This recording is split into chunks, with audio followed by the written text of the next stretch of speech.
everyone, this is F0. What I'm going to do is break down the fundamentals into 5 main categories. There are many subcategories I'll discuss in detail. Essentially, I'll show you the application of the basic knowledge and techniques you've learned. The purpose behind this video is not to show you every application of each individual technique, but to discuss the basics of competitive play.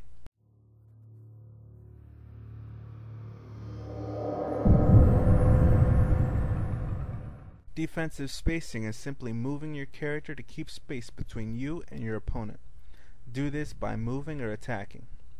If your character can utilize wave dashing and wave landing efficiently, make use of it to space.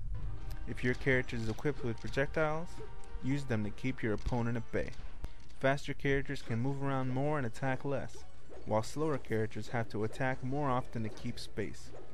Attacking and shielding can leave you vulnerable to grabs and other high priority moves, so evading and using projectiles are better options. You don't want to get too close to the opponent unless it is absolutely safe to do so. If you attack, use quick or ranged attacks with low amounts of lag. Slow ones may yield better results, but they put you at risk of being punished.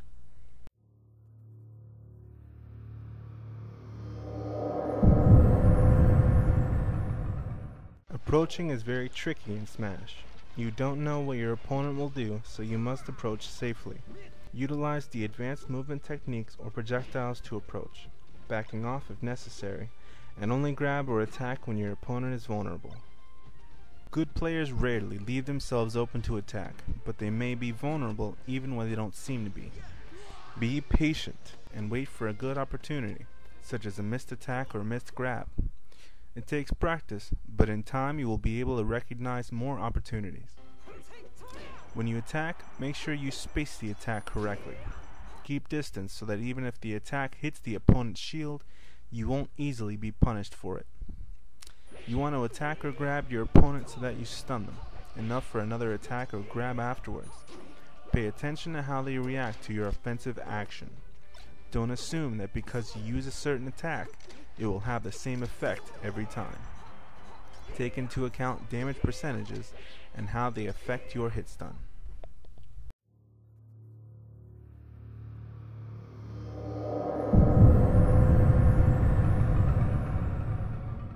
If you stun your opponent, you want to follow up that attack or grab as quickly, efficiently, and safely as possible. Combos can change the tide of a match dramatically. If you hit your opponent into the air, hit them again with another high stun attack, and keep hitting them as long as they remain stunned. Do not miss combo opportunities. Doing so can cost you the match. If you knock your opponent down, look to see where they are going to bounce, tech, or roll in order to chase their tech option with an attack or grab.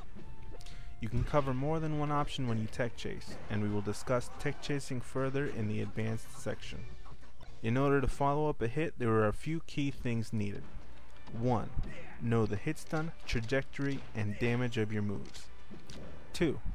Execute moves correctly.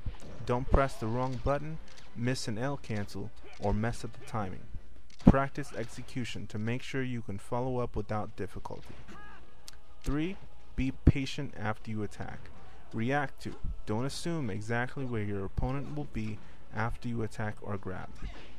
Don't expect your opponent to do what you want them to do, like tech in place. Your opponent's DI and tech patterns will make follow-ups difficult. Predicting where they will be is a gamble.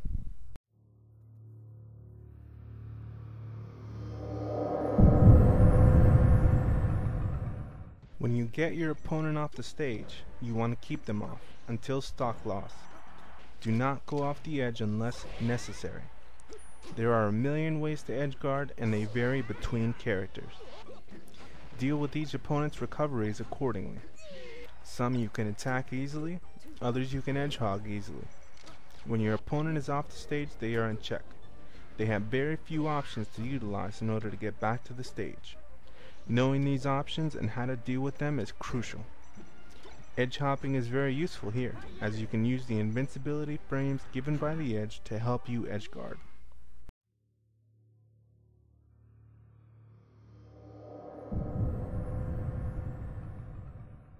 If you see an attack coming, You can shield grab or crouch cancel to retaliate.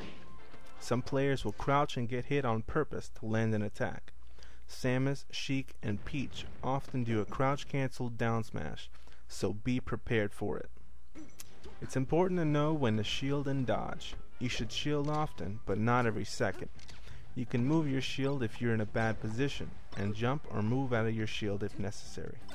Some characters have bigger shields than others, and some have better spot dodges than others. Take into account the lag of your defensive techniques, especially spot dodge. Air dodging will leave you vulnerable to attack, so use it sparingly. We all make mistakes, so you will get hit at some point. When you take damage, it's important to know how to defend against the next hit and to get back to the stage if you're knocked off. Teching and tech rolling will help you recover quickly from a hit that knocks you down, but don't tech the same way every time, like Falco, because it will be easier for your opponent, Sheik, to punish. Another tactic to escape successive hits is DI. A general rule is to DI away to escape combos, and DI up and in to survive strong hits. This is not always the case, however, so use discretion. When you're knocked off the stage, recover quickly. Use air dodge or side B if you can, instead of up B.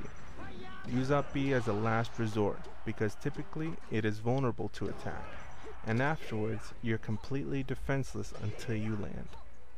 If you have to use it though, make sure you do it out of reach of your opponent, or sweet spot and ledge tech if you do it close to the stage.